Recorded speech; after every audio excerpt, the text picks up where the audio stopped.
Buenas noches, licenciada y compañeros. El día de hoy voy a desarrollar el tema lo que es el marco jurídico municipal, ¿verdad? Y cómo está comprendido dentro de la ley de Honduras. En primer lugar, ¿verdad? Decimos que existe un marco jurídico que regula el funcionamiento de las municipalidades. Nos menciona esta diapositiva que esta ley data desde lo que es 1927 en la cual fue construida y posteriormente, ¿verdad? Fue derogada y estos reglamentos parten de la Constitución de la República y hasta este año se ha hecho una serie de actualizaciones y estas actualizaciones, ¿verdad? La última fue emitida en el año 2000. Muy bien. Cuando hablamos, ¿verdad? De una ley de municipalidades o de un marco jurídico dentro de una municipalidad, estamos hablando, ¿verdad? De todas aquellas limitaciones jurídicas que tienen un término. Ya el artículo 2 dentro de la ley de municipalidades y su reglamento nos lo hace saber, ¿verdad? Dice que el municipio es una población o asociación de personas que residen en un término municipal, es decir, todos nosotros los ciudadanos. Luego habla que es gobernada por una municipalidad y que extiende su autoridad en un territorio y en la estructura básica territorial del Estado. Cuando habla que extiende su territorio, ¿verdad? O su autoridad en un término territorial, hablamos de la jurisdicción, lo que es decir, hasta dónde llegan sus límites y las competencias de su corporación municipal. Luego habla que es la estructura básica territorial del Estado y pues nosotros ya sabemos, ¿verdad? Que el Estado se divide en departamentos y estos departamentos se dividen en municipios y de los municipios ya vamos viendo aldeas, barrios, caseríos, entre otros. Entonces, por eso habla que es una estructura básica territorial del Estado en términos macro, ¿verdad? Y luego dice que es causa inmediata de participación ciudadana en asuntos públicos. Al ser esa estructura básica territorial del Estado, pues nos lo hace saber que es la que está más cerca de la población, es decir, conoce mejor sus realidades, cuáles son sus necesidades y a través de una participación ciudadana, como nos lo hace saber, y dentro de la municipalidad nosotros encontramos, ¿verdad? Lo que son las unidades de desarrollo local, o bueno, las unidades donde se encuentran los promotores eh, sociales, ¿verdad? Que precisamente su trabajo principal es recoger información y llevarla a las municipalidades y poder jerarquizar, ¿verdad? Todo tipo de proyectos para mejoras del mismo. Muy bien, vemos, ¿verdad? Dentro de estas mismas reglamentos hay facultades municipales. El artículo 25 nos habla de cuáles son esas facultades municipales, es decir, ya vimos que es la ley de municipalidades, cuáles son sus reglamentos, que nos dice acerca de las municipalidades, cómo está compuesto y ahora nos habla, ¿verdad?, cuáles son las facultades de esas municipalidades.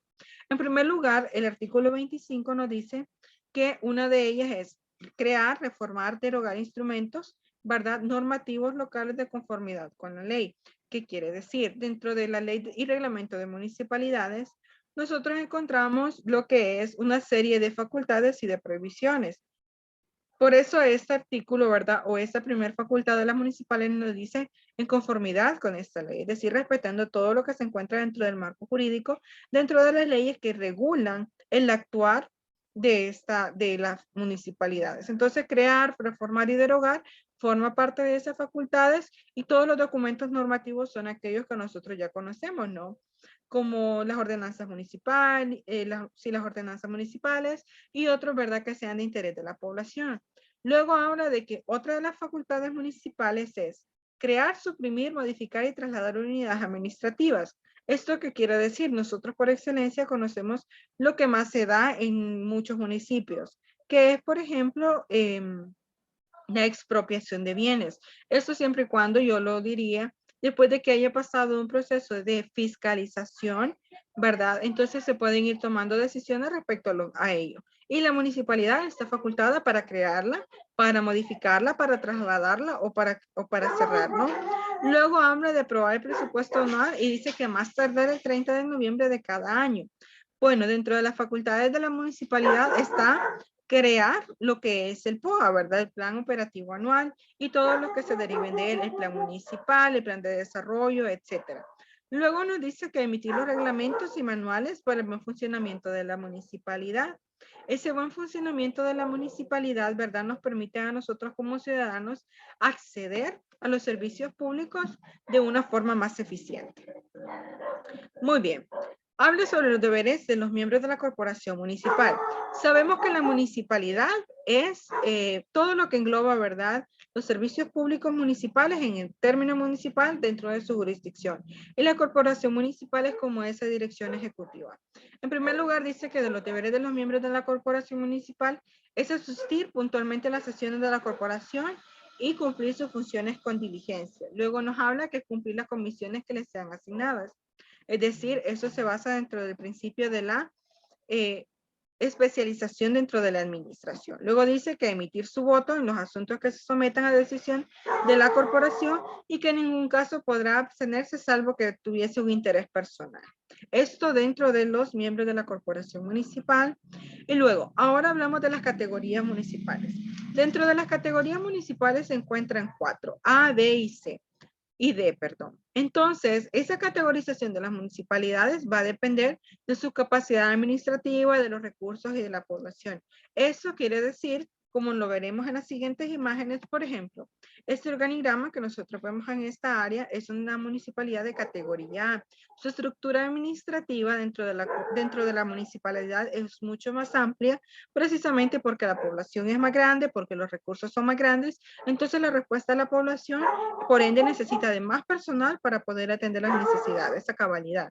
Luego vemos una categoría B o D, ¿verdad? Vemos que la estructura administrativa en comparación a la es mucho más pequeña, precisamente porque se rige por los principios anteriores, por la capacidad administrativa, por su población y por los recursos.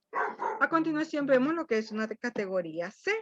Es mucho más pequeña porque la categoría C va dependiendo también de precisamente de la población y de los recursos. Y bueno, ahora vemos una categoría D en comparación a la C, es mucho más pequeña, mucho más básica. Muy bien, dentro de las conclusiones tenemos en primer lugar que el marco jurídico de las municipalidades permite tener un mejor control en la administración y el bienestar de la población, ¿verdad? Como ya lo mirábamos anteriormente, cada una de las facultades, cada una de las atribuciones del personal y cada una de la división administrativa, pues permite, ¿verdad?, que haya un mejor control para darle a la población la mejor respuesta posible. Luego tenemos que el personal de las municipalidades tiene facultades propias a sus cargos con obligatoriedad de cumplimiento, precisamente para salvaguardar los principios de efectividad y eficiencia. Y en tercer lugar, tenemos la categorización de municipalidades, busca tener una respuesta eficiente para sus ciudadanos. ¿Qué quiere decir esto? Bueno, que precisamente son las municipalidades como estructura básica del Estado, las que están más cerca de la población y por eso hablamos de que busca, ¿verdad?, a través de esta categorización o de esta administración o de esta jerarquía, dar una respuesta eficiente a sus ciudadanos. Bueno, les agradezco mucho su atención. Mi nombre es Fátima Molina, estudiante de la carrera de Desarrollo Local en la Universidad Nacional Autónoma de Honduras, dentro del curso. Muchas gracias. Esto fue el marco jurídico de las municipalidades.